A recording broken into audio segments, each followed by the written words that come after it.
Hey guys, here's a number that might scare you. The number is 1 over square root 7 minus square root 2.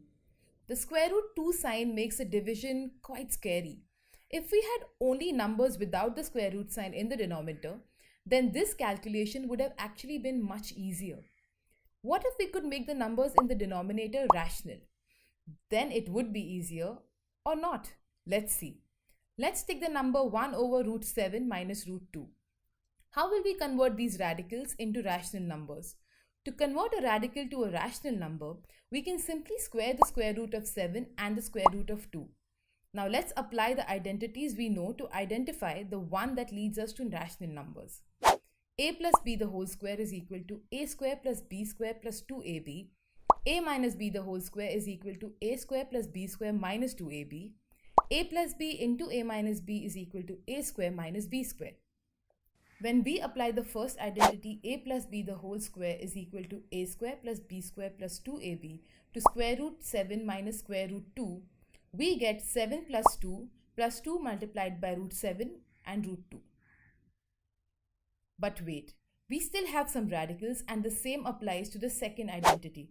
A minus b the whole square is equal to a square plus b square minus 2ab. Let's try using the third identity. A plus b into a minus b is equal to a square minus b square. On applying this identity, we get 5 in the denominator. Now we have a rational term in the denominator. But the problem is multiplying the denominator by root 7 plus root 2 changes the value of the entire fraction. Hence, to maintain its original value, we'll multiply even the numerator with root 7 plus root 2. This process, known as rationalization, allows us to make the denominator a rational number without changing the value of the fraction.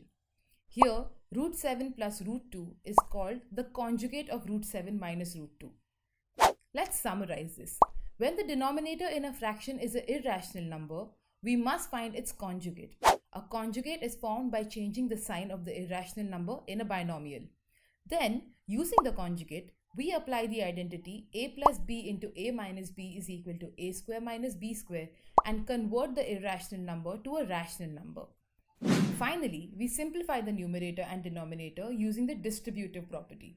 So 1 multiplied by root 7 plus root 2 gives us root 7 plus root 2 in the numerator, and root 7 minus root 2 multiplied by root 7 plus root 2 gives us 5 in the denominator.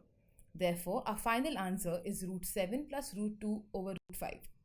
Let's take another example, 1 over square root 2. The denominator here is an irrational number. To rationalize the denominator, we'll multiply both numerator and denominator by square root 2. On simplification, we get the final answer as square root 2 over 2.